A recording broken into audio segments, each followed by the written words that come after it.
Este video es traído a ustedes gracias al patrocinio de esfuerzo, tiempo y dedicación por parte del equipo 2, integrado por Paloma, Fer, Joshua, Diego y Jorge.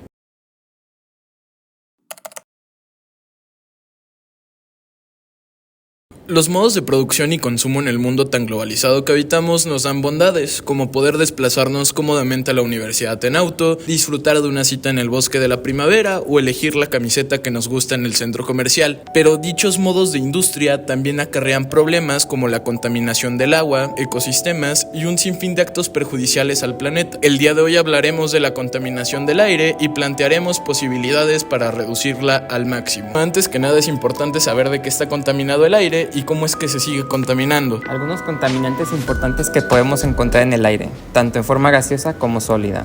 Empecemos con 4 sustancias gaseosas. Dióxido de nitrógeno es un gas tóxico que proviene principalmente de la quema de combustibles fósiles, como en los motores de los vehículos. Dióxido de azufre. Este gas es emitido por la combustión de carbón y petróleo en plantas de energía y contribuye a la lluvia ácida. Ozono. Aunque en la estratosfera nos protege, a nivel del suelo es un contaminante que puede causar problemas respiratorios.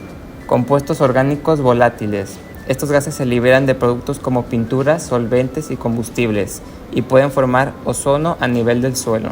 Ahora veamos 4 sustancias sólidas. PM2.5.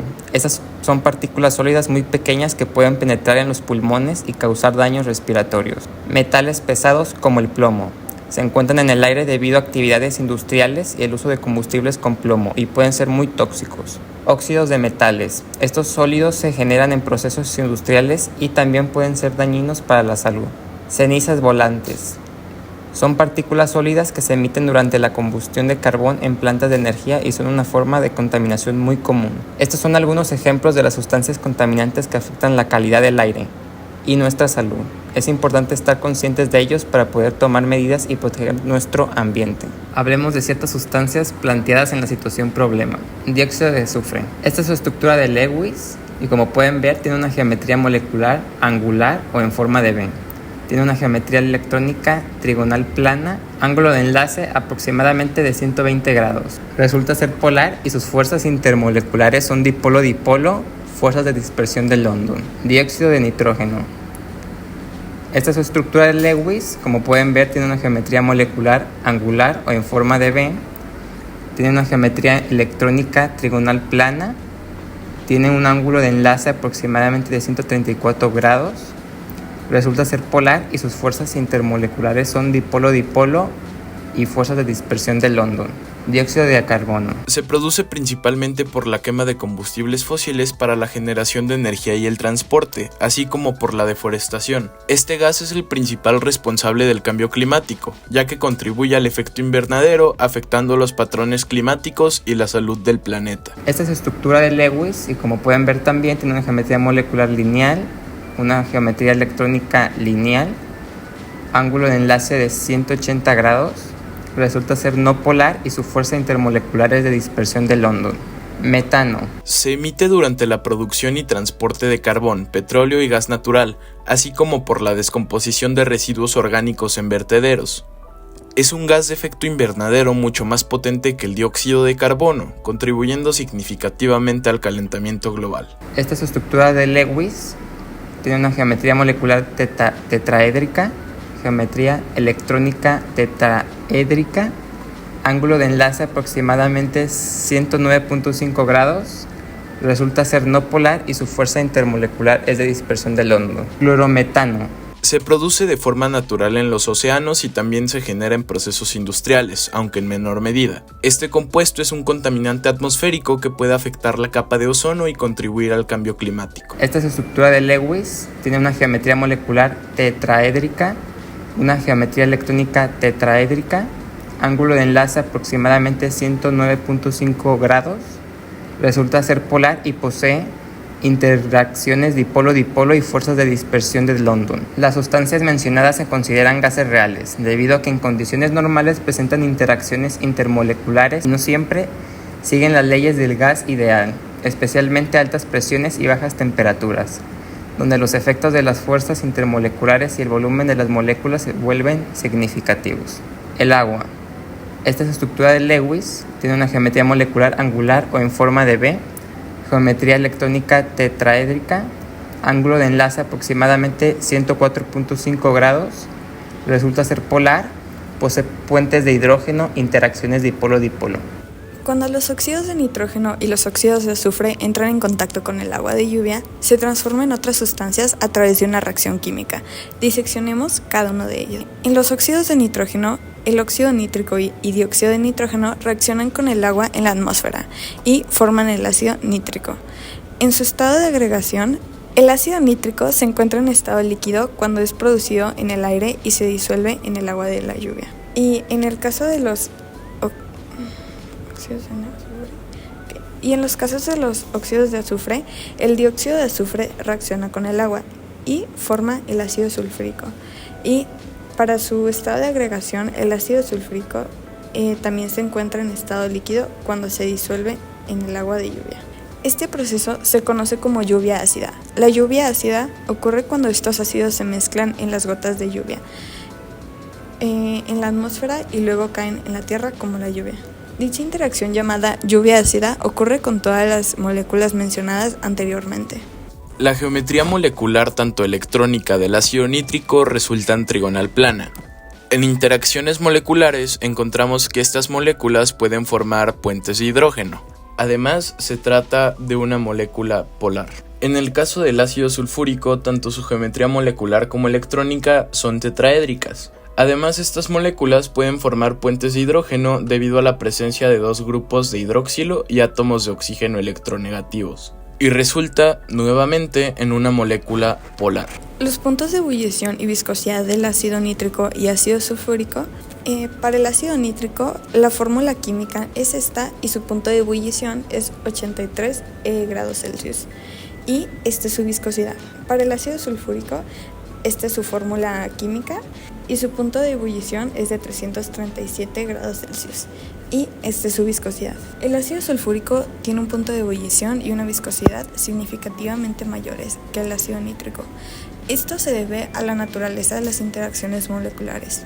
El ácido sulfúrico es una molécula más grande y más polar, lo que permite la formación de más enlaces de hidrógeno y otras interacciones dipolo-dipolo fuertes. Además, la estructura del ácido sulfúrico permite una red de enlaces de hidrógeno más extensa, lo que contribuye a su alta viscosidad. ¿Recuerdan los contaminantes mencionados al principio del video? Pues a continuación mencionaremos las propiedades físicas y químicas de estos contaminantes. Por ejemplo, las partículas finas son una mezcla de diferentes sustancias y no tienen estructura cristalina uniforme.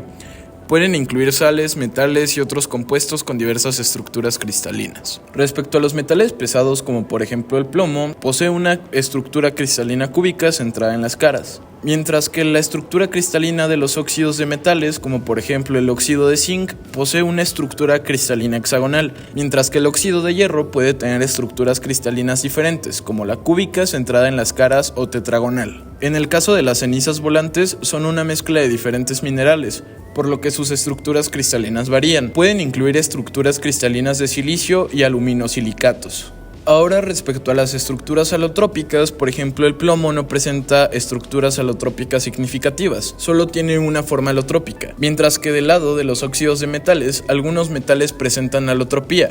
Por ejemplo, el hierro tiene varias formas alotrópicas, como la forma alfa, hierro alfa, y la forma gamma, hierro gamma, que difieren en su estructura cristalina. Otro caso es el silicio, el cual posee estructuras alotrópicas en forma de cristal cúbico y amorfo. Propiedades físicas y químicas de los contaminantes del aire. Los contaminantes del aire incluyen partículas PM10, PM2.5, dióxido de azufre, dióxido de nitrógeno, monóxido de carbono, ozono y compuestos orgánicos volátiles. Las partículas PM10 y PM2.5, sus físicas son sólidas de tamaño muy pequeño. Químicas pueden estar compuestas por una variedad de materiales, incluyendo metales pesados, compuestos orgánicos y sustancias tóxicas. Dióxido de azufre, física gas incoloro, químicas altamente soluble en agua formando ácido sulfuroso. Dióxido de nitrógeno, físicas gas marrón rojizo, químicas reactivo contribuye a la formación de ozono troposférico. Monóxido de carbono, físicas gas incoloro e inodoro, químicas poco soluble en agua, alta afinidad a la hemoglobina. Ozono, físicas gas incoloro. Químicas altamente reactivo, oxidante fuerte. Compuestos orgánicos volátiles. Físicas líquidos o gases a temperatura ambiente. Químicas varían ampliamente, pero muchos son solubles en solventes orgánicos. El material propuesto por el equipo para la eliminación de los contaminantes del aire es el carbón activado. Hablaremos más sobre su estructura. El carbón activado es poroso porque tiene la capacidad de absorber distintos compuestos, principalmente los orgánicos, con la ventaja sobre otras alternativas que puede absorber los gases y los líquidos. Por este motivo es una buena opción, bastante viable en la industria. Es posible la absorción de los gases o sustancias químicas, porque previamente se calienta el carbón con un gas para formar espacios porosos en su interior. Estos espacios permiten que las moléculas o iones de las sustancias queden retenidos en la superficie del carbón por las interacciones químicas y físicas. De esta manera es como se crea un efecto de esponja en donde puede atrapar a todos los contaminantes o todas las sustancias patógenas en los distintos componentes. Además, las fuerzas intermoleculares que favorecen esta absorción son principalmente interacciones de Van der Waals y las interacciones pi-pi o también conocidas como interacción aromática. En el caso de compuestos orgánicos, el carbón activado es no polar, lo que hace efectivo para absorber contaminantes orgánicos volátiles y otros compuestos apolares. Esta información es tomada por el artículo de PostGel, que es una empresa líder en la comercialización de materias primas. Por otro lado, al momento de purificar los líquidos, la manera más fácil de explicar su funcionamiento es con la filtración del agua. Durante este proceso, en algunos casos se le agrega cloro o algún otro químico que puede cambiar el color o el sabor del agua. Se utiliza el carbón activado de la misma manera que en los gases. Sus poros son tan pequeños que pueden atrapar la mayoría de las moléculas orgánicas que son dañinas. Gracias a estas condiciones se crean los filtros de carbón activado, que ayudan a eliminar olores, sabores de químicos o incluso componentes naturales. Es así como se hace la trata del agua. Información tomada de Water Technologies de México 2023. Para saber el funcionamiento de estas sustancias tenemos que hablar sobre las interacciones intermoleculares y solubilidad. Los contaminantes del aire, como los compuestos orgánicos volátiles, pueden interactuar con el carbón activado a través de interacciones de Van der Waals y pi-pi. Stacking en el caso de contaminantes aromáticos. Estas interacciones no son solubilidad en el sentido tradicional, sino que se basan en la adsorción física. Los contaminantes gaseosos como SO2 y NO2 pueden ser absorbidos a través de interacciones dipolo-dipolo y puentes de hidrógeno. Hablando de las tecnologías existentes del carbón activado, tiene bastantes usos en el día a día. El más común es el tratamiento de aguas residuales, porque con las condiciones porosas del carbono es un excelente filtro purificador para todas las sustancias dañinas y eliminar impurezas como geomicinas, pesticidas, herbicidas, sabores, olores, cloro libre y ozono, entre otros contaminantes. Con ello se crea un proceso sustentable que ayuda en gran medida al medio ambiente. Como propuesta del equipo, se puede implementar un sistema de filtración de aire utilizando distintos tipos de filtros. De esta manera se pueden reducir los contaminantes que hemos hablado anteriormente, como son el NH3, SO2 y NO2. Primeramente, se utilizarán los filtros de fibra, porque son eficientes para eliminar el aceite en forma de gotas o aerosoles. Sin embargo, el vapor de aceite necesita un filtro de carbón activado. Aunque se haga un buen esfuerzo para hacer un buen sistema, los niveles en los que lo reduce son muy bajos. Por otro lado, un filtro de carbón bien implementado puede reducir y tener un mayor impacto al momento de filtrar el aceite, debido a que tienen mayor vida útil, mayor capacidad de filtrado y funcionan a altas temperaturas. De este modo se podrán atrapar más contaminantes en la industria, buscando crear un balance en la purificación de aceites en toda la maquinaria y los sistemas de agua necesarios para cualquier proceso. Así se tendrá una mejor implementación y calidad en los procesos.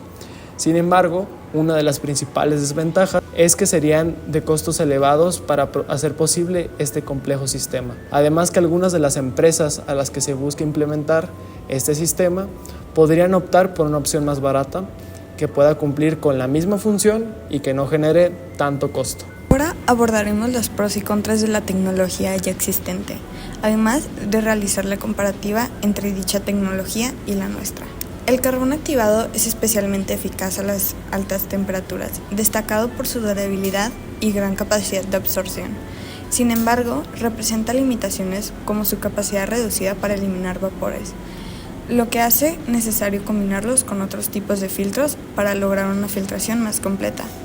Además, es crucial realizar verificaciones periódicas y sustituirlo con regularidad. Se sugiere hacerlo anualmente, aunque esto puede variar según la frecuencia de uso del compresor y la cantidad de agua y aceite que se elimine. Por otro lado, los filtros de fibra son muy eficientes en la compresión de gases y en la captura de partículas grandes, pero no son adecuados para eliminar vapores de aceites. Este tipo de filtros requiere reemplazarlos frecuentemente para mantener su eficacia. Los sistemas de filtración combinados que incorporan distintos tipos de filtros son altamente eficaces para purificar el aire gracias a su versatilidad y capacidad de adaptación a diversas condiciones. Sin embargo, su diseño y montaje pueden ser complejos y costosos, lo que limita su accesibilidad y uso en ciertos contextos. Combinar ambas tecnologías resulta positivo para concretar nuestra propuesta. Acuerdos y convenios internacionales. Protocolo de Kioto. Tratado internacional que compromete a los países a reducir sus emisiones de gases de efecto invernadero. Acuerdo de París. Un tratado global que tiene como objetivo limitar el calentamiento global a menos de 2 grados Celsius, por encima de los niveles preindustriales. Convenio de Estocolmo. Se enfoca en la eliminación de contaminantes orgánicos persistentes. Estos acuerdos subrayan la importancia de la colaboración global para mitigar los efectos negativos de la contaminación del aire y proteger la salud pública y el medio ambiente.